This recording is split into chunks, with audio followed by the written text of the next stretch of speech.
live. We are freaking live. What's up?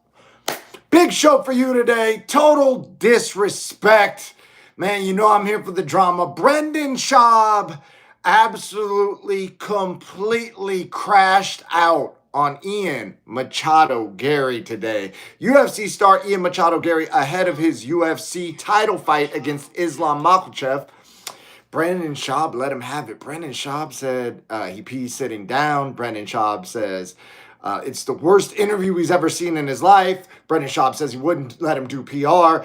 Brendan Schaub says that Ian Machado doesn't know his audience. He doesn't even believe that Ian Machado Garry is being sincere. Brendan Schaub absolutely lost it. He started yelling on his own podcast. It's episode 521 of Brendan Schaub's podcast. So if you guys want the full thing, go see it. We're going to break it down step by step. And more importantly, we're going to get into why Ian Garry is saying this, what he's actually doing, because he's not helping, he's hurting, and why everyone is so infuriated with this. That's a little deeper than the surface level answer, right? Because we all agree this dude's cooked. Ian Machado's his wife's name. He took his wife's name, by the way, guys. Ian Machado Garry is absolutely cooked, but why can't we just accept the fact, hey, this dude took his wife's name. He thinks women should rule the world. Why is that so socially unacceptable to us? We're going to get into all that. I've got a very, very good reason that nobody's talking about. Plus, Sean Strickland did a podcast. And yeah, man, he talked about a lot of subjects. We're going to get into that as well. And all the other UFC, Nina drama, all the Armin Saruki and stuff. Man, there's so much going on. Oscar De La Hoya went on Ariel Helwani. We got a lot we can talk about.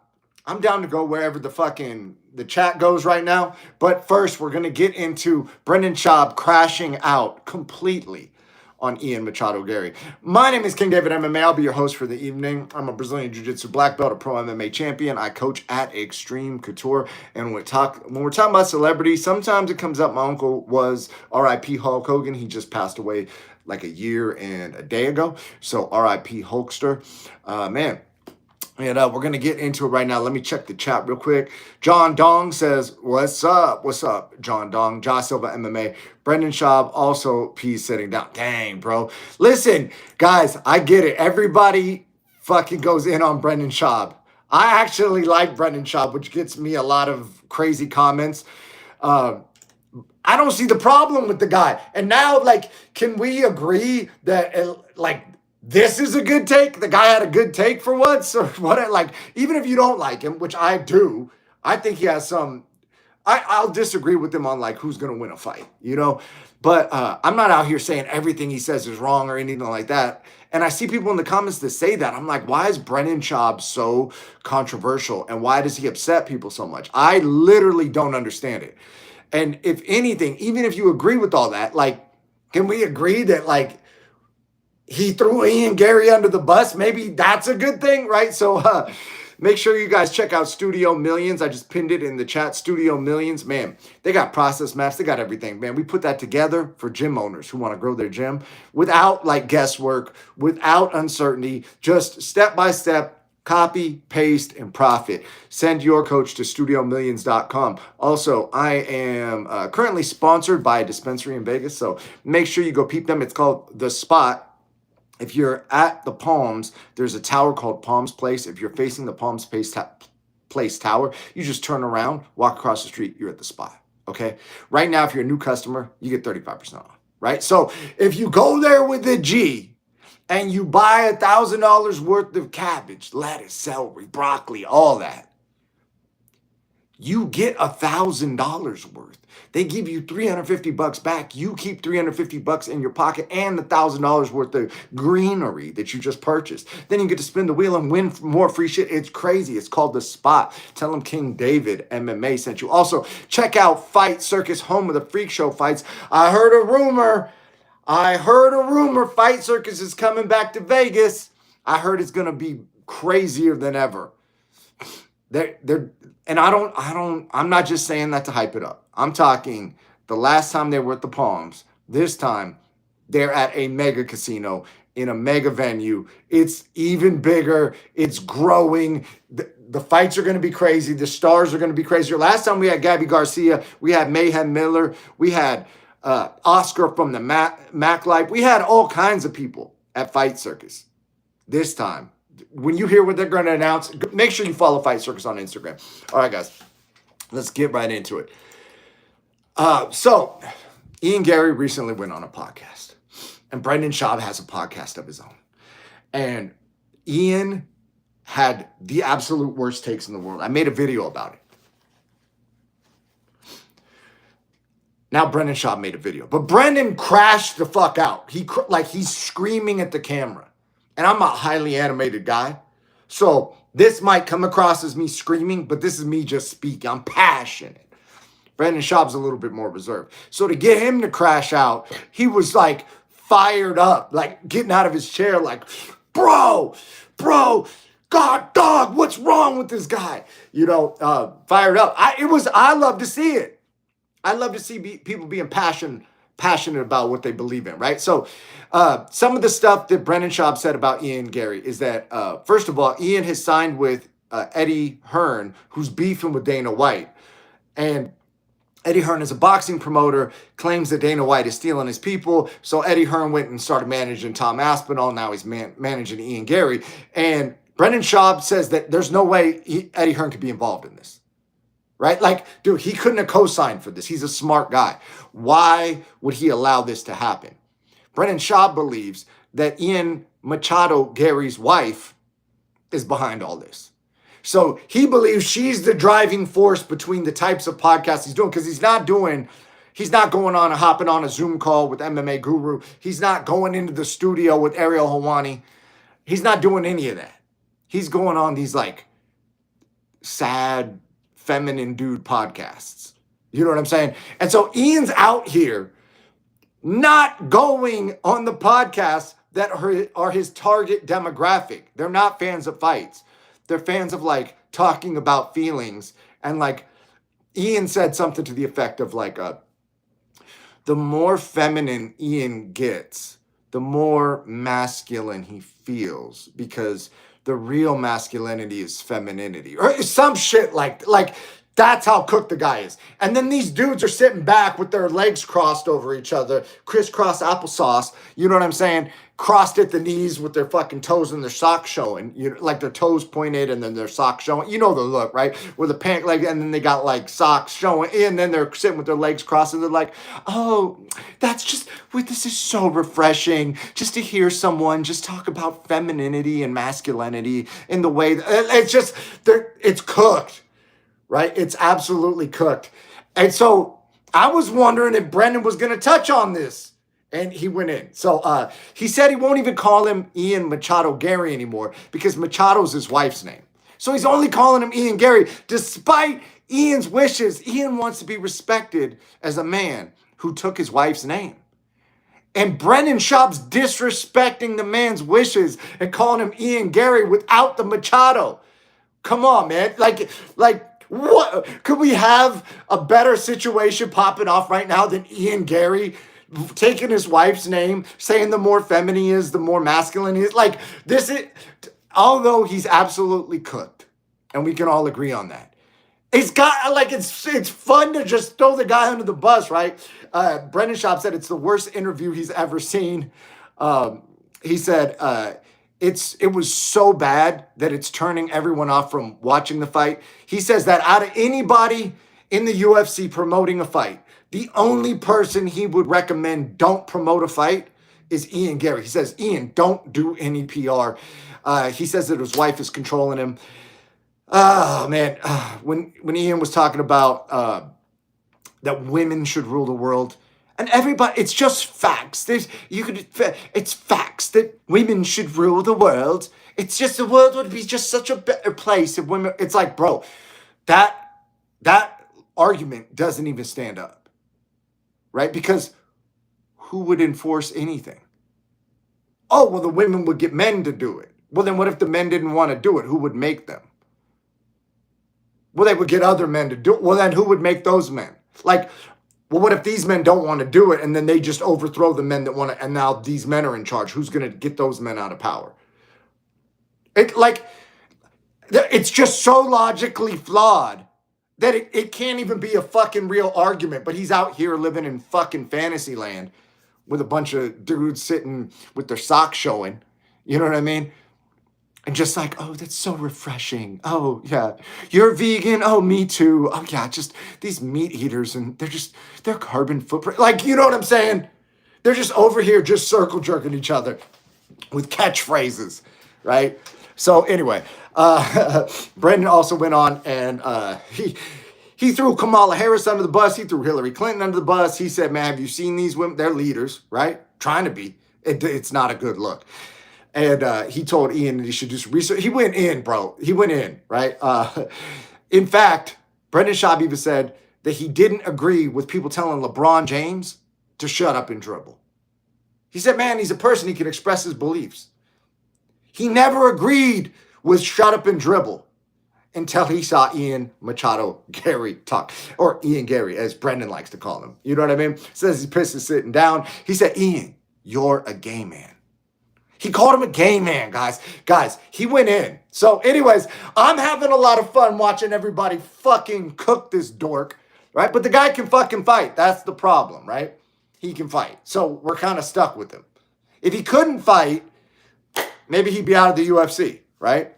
Brendan even advocated for that to some extent. He said, UFC might cut him if he wasn't so good. They can deal with Hokett.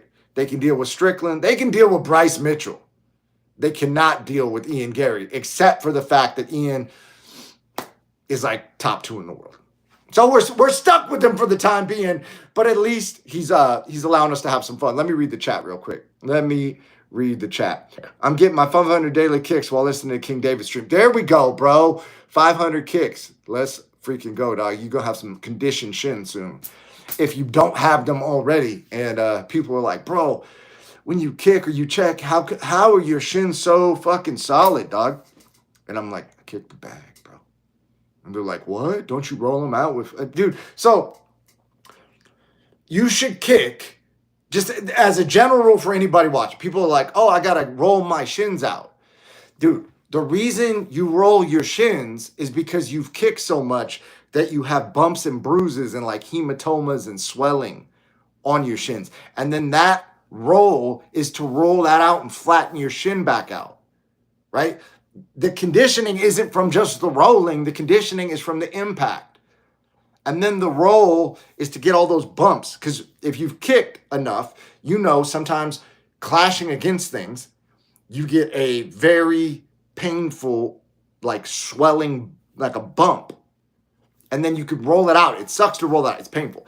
But you roll that motherfucker out, you know what I mean? And then you got a flat shin surface again, and you can go kick some more. So a lot of people get the steps out of order. They're skipping steps. So shout out to Josh Silva MMA for 500 kicks a day. Let's freaking go. Phoenix Fire MMA said, what up, coach? What's up, my dude? What up, bro? What classes are you doing today, dog? What classes are you doing? Ian is such a disappointment with his mentality, man. Dude, he's so fucking good. So here's the question, right? Like, how did he get good at MMA being so cooked? We live in a crazy, crazy world where you can have that take and like exist and like progress through life. We have so much fucking freedom. It's crazy. Yeah, I'm done with the Machado. I only call him Gary. Dude, all right, man. Maybe I got to change my the title of this video because I put the Machado in there. I kind of put the Machado in there to like troll him, but it's like he wants the Machado in there. So we're like clowning him like, oh, we're going to call him Ian Machado Gary. And he's like, please do. Please do. Out of respect for my wife, please do. You know what I mean? And listen, man, I'm over here. I talk about my girlfriend basically every stream. You know what I'm saying?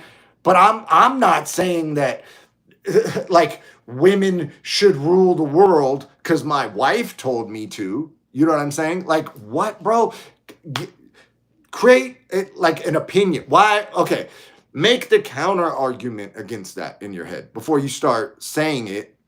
And in the other video, I talked about how he's just in a feedback loop where he can go on these podcasts with these other dudes and they can just regurgitate the same talking point back and forth to each other, and they just bounce dopamine off each other. And the point of why I'm bringing this up right now is because my girlfriend is from a country that in a lot of ways is more repressive towards women than America is. So she's had to deal with some real shit in China. Like, in China, up until recently, like, they didn't even want female babies. They wanted male babies. And because China put a cap on how many babies you could have, it's horrific, but families were discarding female babies, like in the trash type shit, like horrible shit, like real problems. So the point of feminism, as it was preached to people, was to help things like that not happen. It's not to blatantly agree with anything or like suck up to women. It's not to patronize. It's not to try and get brownie points for saying shit that's clearly untrue, but you just want to kiss ass. So if I say this, I'll get brownie points. Like MMA Guru had a great take. He's like, Ian Machado Garry is the embodiment, the physical, real life embodiment of the, she ain't gonna let you hit, bro. She's still not gonna let you hit, bro.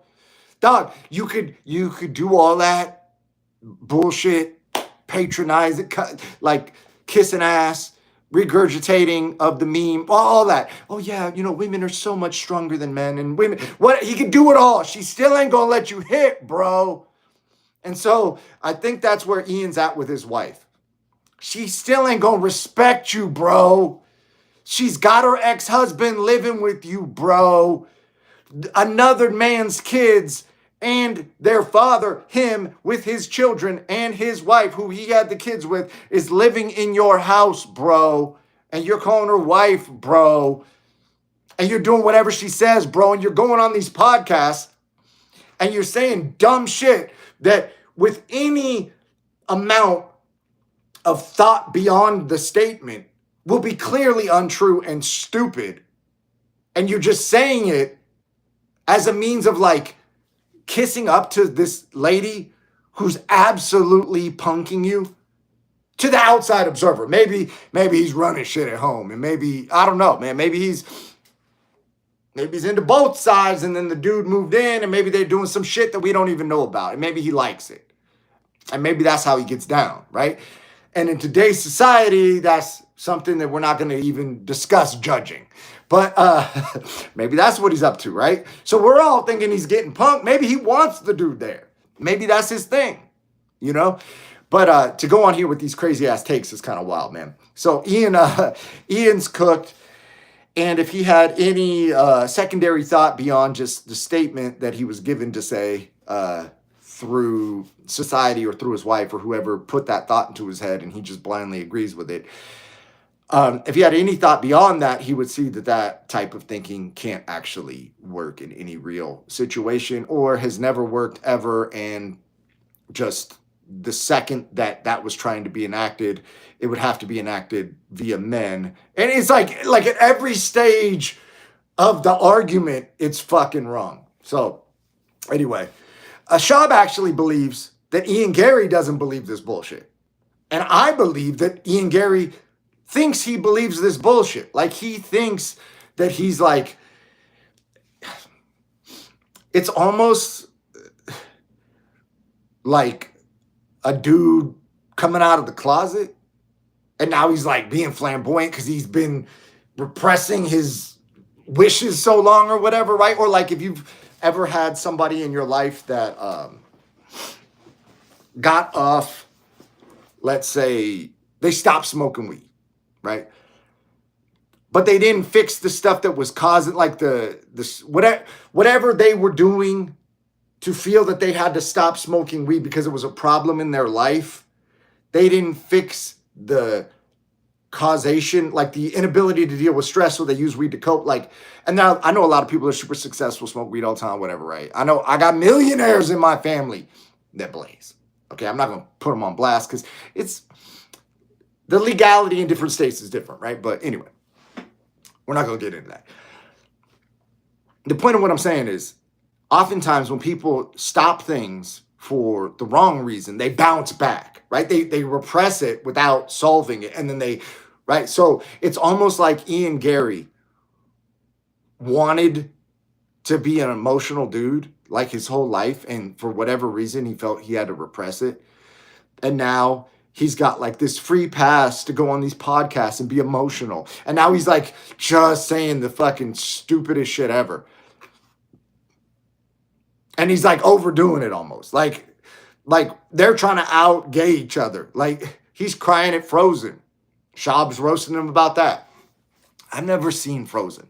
I don't know if it's a cry-worthy movie or not, but I heard it's a Disney cartoon about chicks, and this grown-ass man is crying at it. Like, does he think the dudes that resonate with that are tuning in to see him fucking get into a fist fight with a Dagestani fucking savage mountain man who wasn't even there for the birth of his children? Islam Makhachev like missed the birth of his children to train.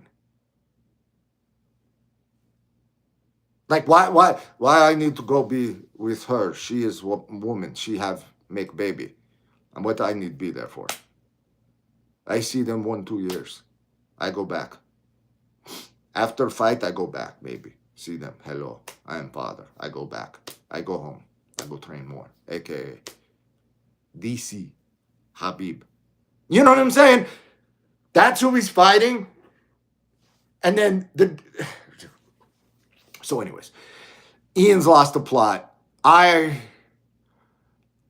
hope that he doesn't go down the road it looks like he's going to go down, which is complete fucking total ruin when this chick bounces.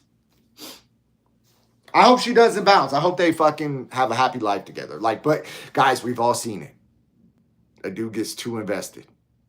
He attaches all his beliefs and worldviews and everything to this situation. The situation resituates. And then he's fucking crushed. I hope it doesn't happen to Ian, but it looks like he's setting himself up for a situation that could happen like that if it goes down like that. All right. Yeah, he's an amazing fighter. Dude, yeah, so that's the problem, right? Is the guy can fucking fight. The guy can fucking fight. And despite all this, I hope,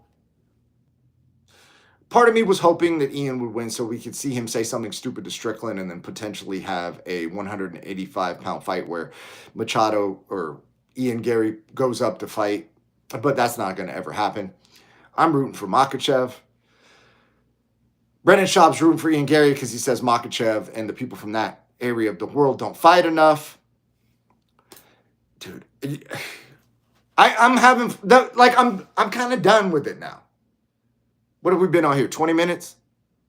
It's not fun anymore, right? Like, now I'm mad, right? Like, but it is kind of like the more I think about it, the grosser it gets. So we're going to change subjects. We're going to talk about something else.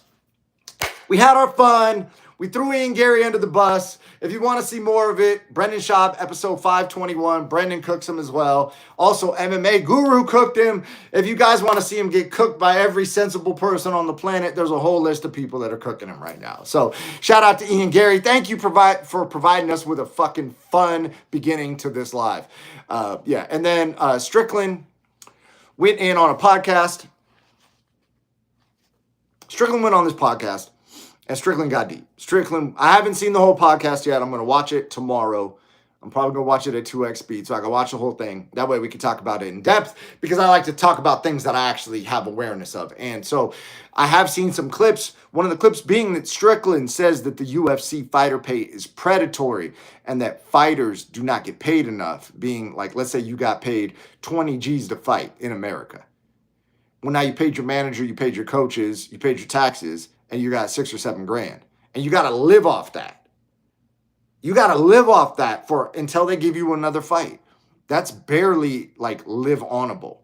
In some cities, it's not live onable. Go try and live in San Francisco on that. Go try and live in New York. See what happens. So Strickland's saying that the fighter pay is predatory. And he made a point about how that's why a lot of these like Brazilians from the favelas or dudes from Dagestan will fight for those amounts of money, is because in their country, like that money goes a long way. 10 bands in Brazil goes a long way. 10 bands in Dagestan goes a long way. So we're in this interesting situation where, as American fighters and fight fans, the American fighters are still on a pay scale that they have to compete against people who will accept way less money because the currency in their country is much different than our currency. So because they're getting paid in America with an American tax system and American cost of living, they're competing with people in different tax systems with different costs of living. So when people discuss fighter pay, and Strickland didn't get into this, but this is beyond what he's saying, is that it's hard for fighter pay to go up when you can go get a dude from the fucking mountains who will gladly fight for $5,000 and $5,000. That's you. Those dudes come around all day. There's a dude in the favelas right now that will throw spinning wheel kicks and is a black belt in jiu-jitsu and all that will fight for $5,000 and $5,000 and be thrilled about it. Be thrilled about it. And now some dude in America living in, let's say, California, Orange County or some shit, right? Which is fairly expensive compared to the rest of the country. And they have a high tax rate in California, high state tax. He's got to fight on this. He's got to live on the same amount of money. And then we're talking about, why are these dudes kick streaming? Like, what is, why is the culture moving towards bullshit nonsense? Because the bullshit nonsense is what's supplementing the income of the people who aren't making enough money to compete with the lifestyle or the amount of spending power that someone else gets from the same amount of money but lives in a different country with a different currency, right? And so as we're moving forward in a global situation, right, American fighters do have a different situation because the cost of living is higher in America. But the pay isn't like on a scale like whatever country you live in, you make less or make more. It's like, hey, bro, this guy from over there is willing to fight for it. You got to be willing to fight for it. And that's the economy of the UFC right now. They have a fucking backlog of dudes from unknown countries that will fight for peanuts because those peanuts turn into fucking mansions in their country. Like, I was in Thailand with Fight Circus, right? I performed out there. The amount of shit you could do or get for no money at all was fucking wild, man. So there's like, you can get a fucking coconut. We're overpaying for coconuts in Thailand. We're paying the white people American tourist price. We're paying 50 cents a coconut. I just saw a fucking coconut. The same size coconut. I just saw it at the store for $8.99. The same coconut you could get in Thailand where you're overpaying at 50 cents.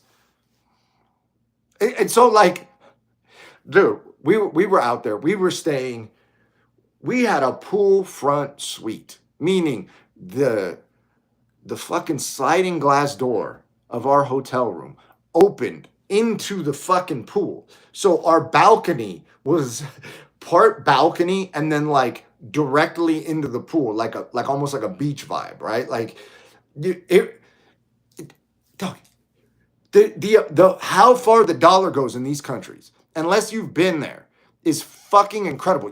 I'm telling you, if you can travel overseas, travel overseas. Go peep this shit. And then think about it. Like, why would the UFC I'm not agreeing with the fighter pay. I'm just saying, if you're running a fucking business and you got 5,000 dudes from all these countries that are willing to fight for $5,000 and $5,000 on the Contender Series, why would you raise the money on there? Right? And then you go, oh, that's a great point, right? Well, then the counterpoint is, here's why you would raise the money. Because this is what I'm getting at. It's called we took the scenic route to get there. But this is what I'm getting at. The same way the fighter has to compete with other fighters for the same spot, for the same pay, even though the other fighters have a different currency and they have a different cost of living in their country. The UFC has to compete for the same athletes that the NFL and the NBA and the MLB do. So I guess internationally, even soccer, right? The highest level athletes are not going to filter themselves into MMA. Because if they were elite athletes, they would go to the sport that pays better. So the same way the American fighter has to compete against the broke dude from overseas, the UFC has to compete with the fact that the NFL is taking all the best fucking heavyweights on the planet. And in order to get those type of athletes to the UFC, the pay has to be raised. So the question is this: are we catering to the top of the fucking athletic food chain? Or are we catering to the person who will accept the lowest amount of money? And right now, it looks like the business model is catering to the lowest common denominator, which that's cool. And I believe as the sport grows, we're going to get into the higher level athletes. But man, come on. Let's get this shit cracking, dude. Let's start doing 10, 20, 30, $100 million paydays for these guys. Then Dana White's counterpoint. Bro, if we pay these guys more, they won't fight. Because a lot of people actually don't want to fight. They fight because they get paid. So Dana's playing this fucking balancing act of trying to pay them enough to keep them happy, but not so happy that they just fucking chill. And Strickland says that these other countries have a queue of fighters ready to fight. And Brendan Schaub is like, dude, I don't get why these fighters from other countries only fight like once a year. That's why he wants Islam Makhachev to lose to Ian Garry, because he wants an active champion. But Ian has to be more active than Islam, because in Islam's country, he's living like a fucking king. And Ian Garry's over there and wherever the fuck he's at, England or some shit, paying a bunch of taxes for a bunch of people coming into his country that are living off the social welfare, you know? And so Ian's got to keep up. He's got to fight again to pay those taxes back home. So would it benefit us for Ian Machado Garry to win the fight when we get a more active champion? Maybe, right? But at the same time, can we co-sign on his fucking silly behavior? How long is it going to be fun to clown this man? Or is it going to get played out pretty soon? I don't know, man. I'm having fun while it lasts. I fluctuate between like, this is super fun and then this is like kind of gross, right? Like I don't want to be Mr. fucking clown on the dude, right? But I believe that some social pressure is a good thing, because as human animals, we learn from our own firsthand knowledge, but we also learn from the fucking group. And if the group is giving you signs, hey bro, you're cooked. That's not the way to think. That's not the way to go about it.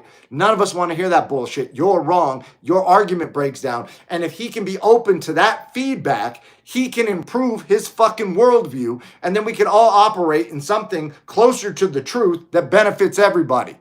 So anyways, guys, that's the live for today. Oh man, we're living in a great time, man. We're living in a great time. I was a little bit